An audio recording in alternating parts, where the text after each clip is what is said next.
নমস্কার, অপর্ণা হোম কুকিংয়ে আমি অপর্ণা আপনাদের সবাইকে স্বাগত জানাচ্ছি। আজকের রেসিপি মিষ্টির দোকানের মতন খাস্তা মুচমুচে সিঙ্গাড়া। খাস্তা মুচমুচে সিঙ্গাড়া বানানোর বেশ কিছু টিপস আমি শেয়ার করব। এজন্য রেসিপিটি শেষ পর্যন্ত দেখার অনুরোধ রইল। চলুন রেসিপিটি শুরু করি। সিঙ্গাড়া বানানোর জন্য আলুটা খোসা সমেত চৌকো করে কেটে নিয়েছি, ফুলকপি ছোট করে কেটে নিয়েছি, গাজরটাও এভাবে ছোট করে কেটে নিয়েছি মটরশুঁটি এক বাটি, আর নিয়েছি চিনে বাদাম অল্প একটুখানি আদা গ্রেট করে নিয়েছি, আর কাঁচা লঙ্কা 4-5টা কুচিয়ে নিয়েছি। এবার সিঙ্গাড়া বানানোর জন্য একটি বোলের মধ্যে নিয়ে নিচ্ছি 2 কাপ ময়দা।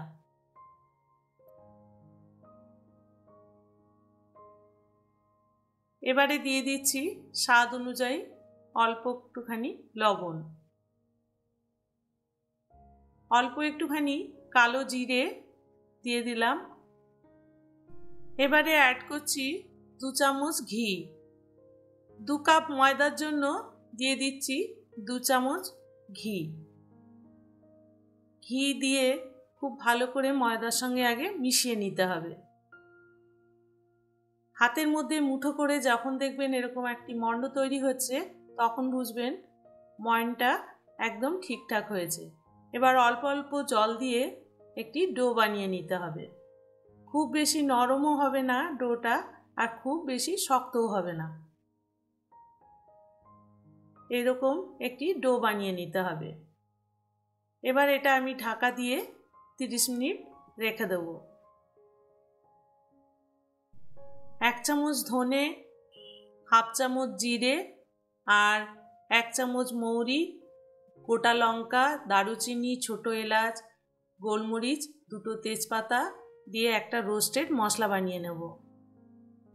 মশলাটা নামিয়ে নিয়ে ওই প্যানের মধ্যেই অল্প একটুখানি সাদা তেল দিয়ে প্রথমে চিনে বাদামটা ভেজে নেব। এভাবে হালকা নাড়াচাড়া করে চিনে বাদামটা প্রথমে আগে ভেজে নিলাম। এবার সিঙ্গাড়ার ভেতরে স্টাফিংটা বানাবো। এজন্য একটি কড়াই বসিয়ে দিয়ে দিচ্ছি 2 চামচ সাদা তেল। তেলটা একটু গরম হলে ফোড়ন দিয়ে দিলাম অল্প একটুখানি কালো জিরে, একটা গোটা লঙ্কা ভেঙে দিয়ে দিলাম, আর একটি তেজপাতা। ফোড়নটা একটু নাড়াচাড়া করে ভেজে নিয়ে দিয়ে দিচ্ছি 1 পিঞ্চ হিং। হিং দিলে ফ্লেভারটা খুব সুন্দর হয়। একটু নাড়াচাড়া করে আবারও ভেজে নিলাম। এবারে অ্যাড করছি চৌকো করে কেটে রাখা আলু। আলু দিয়ে কিছুক্ষণ নাড়াচাড়া করে আলুটা আগে ভেজে নিতে হবে। আলুটা আমার ভাজা হয়ে গেছে, তাই 5 মিনিট মতো ভেজে নিয়েছি। এবারে অ্যাড করে দিচ্ছি ছোট করে কেটে রাখা ফুলকপিগুলো, আর অ্যাড করে দিলাম কুচনো গাজর।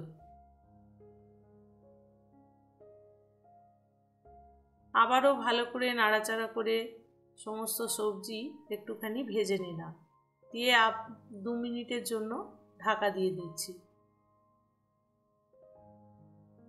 2 মিনিট পর ঢাকাটা খুলছি। আবারও নাড়াচাড়া করে সবজিগুলো খুব ভালো করে ভেজে নিচ্ছি। এইভাবে ঢাকা দিয়ে আর নাড়াচাড়া করে সবজিটা বানিয়ে নিতে হবে। অ্যাড করে দিচ্ছি স্বাদ অনুযায়ী লবণ, আর দিচ্ছি হলুদ গুঁড়ো। লবণ আর হলুদ গুঁড়ো দিয়ে ভালো করে মিশিয়ে নিয়ে আবারও বেশ কিছুক্ষণ নাড়াচাড়া করে ভেজে নিতে হবে। সবজিটা সেদ্ধ করার জন্য কোনো জল ব্যবহার করব না। এইভাবেই বারবার নাড়াচাড়া করে আর ঢাকা দিয়ে ঢাকা খুলে আবারও নাড়াচাড়া করে সবজিটা সেদ্ধ করে নেব।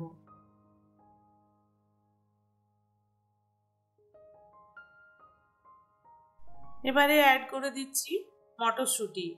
মটরশুঁটি দিয়ে ভালো করে মিশিয়ে আবারও একটু নাড়াচাড়া করে ভেজে নিচ্ছি। এবারে অ্যাড করছি গ্রেট করা আদা আর কাঁচা লঙ্কা কুচোনো।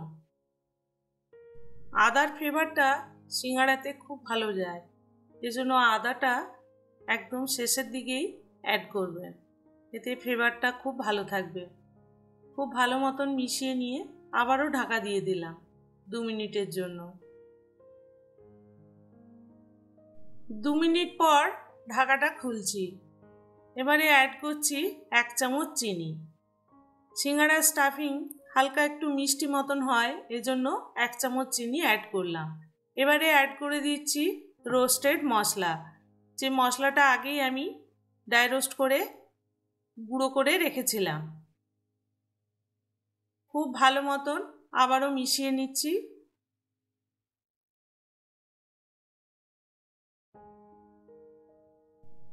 এবারে অ্যাড করছি ভেজে রাখা চিনে বাদামটা।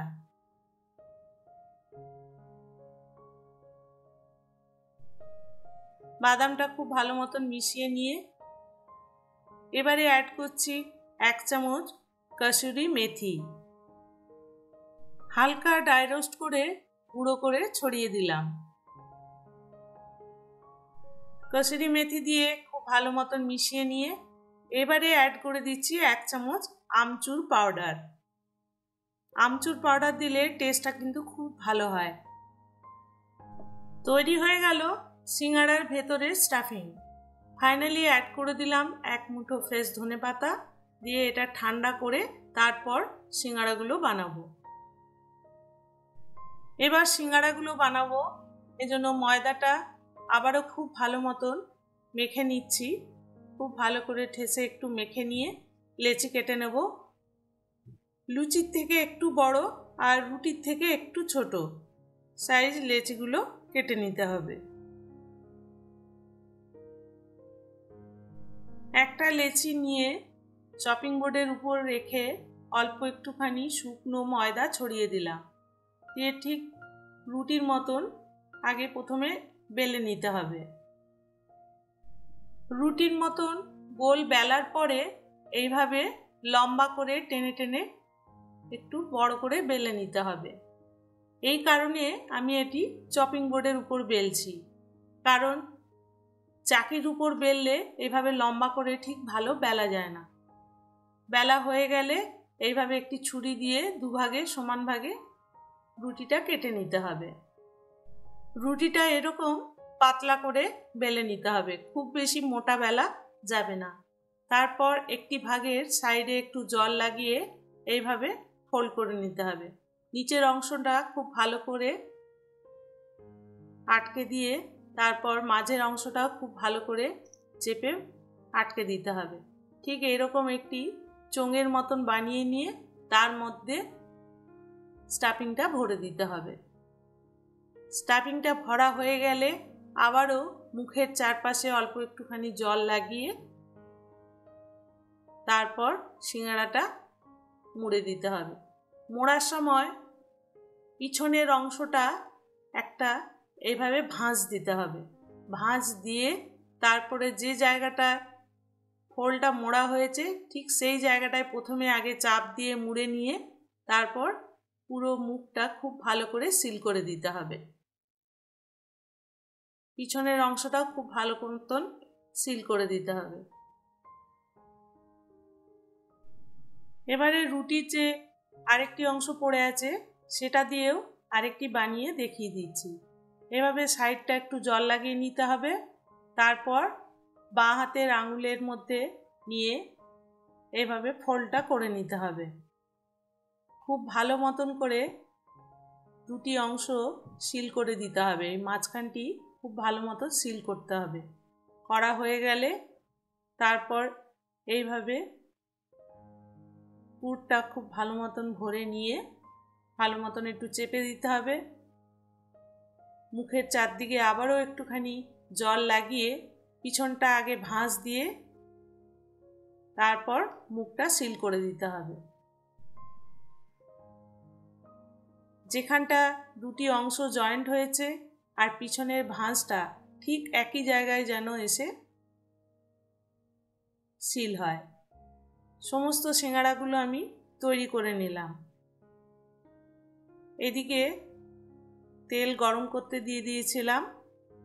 এবার সিঙ্গাড়াগুলো ভেজে নিচ্ছি। খুব বেশি হাই হিটে সিঙ্গাড়াগুলো কিন্তু ভাজা যাবে না, তাহলে সিঙ্গাড়া একদমই খাস্তাও হবে না আর খেতেও খুব একটা মুচমুচে হবে না। ঠান্ডা হয়ে গেলেই সেগুলো নরম হয়ে যাবে। একদম লো টু মিডিয়াম হিটে সিঙ্গাড়াগুলো ভেজে নিতে হবে। সিঙ্গাড়াগুলো ছাড়ার কিছুক্ষণ পরে দেখবেন আস্তে করে সিঙ্গাড়াগুলো উপরে ভেসে আসছে, তখন হালকা হাতে উল্টে দিতে হবে। এভাবেই নাড়াচাড়া করে সিঙ্গাড়াগুলো ভেজে নিতে হবে যতক্ষণ না গোল্ডেন ব্রাউন কালার আসছে। রেসিপিটি ভালো লাগলে অবশ্যই লাইক, শেয়ার, সাবস্ক্রাইব করার অনুরোধ রইল। আর সাবস্ক্রাইব করার পর অল নোটিফিকেশনটা অবশ্যই ক্লিক করে দেবেন। আমি যখনই নতুন কোনো ভিডিও আপলোড করব তার নোটিফিকেশন আপনি আগেই পেয়ে যাবেন। এভাবে আমি সমস্ত সিঙ্গাড়াগুলো ভেজে তুলে নিচ্ছি। তৈরি হয়ে গেল মুচমুচে খাস্তা মিষ্টির দোকানের মতন সিঙ্গাড়া। আমি এটি টক মিষ্টি তেঁতুলের চাটনির সঙ্গে সার্ভ করলাম। আজ এই পর্যন্ত। আবার নতুন কোনো রেসিপি নিয়ে হাজির হব। ভালো থাকবেন, সুস্থ থাকবেন। ধন্যবাদ।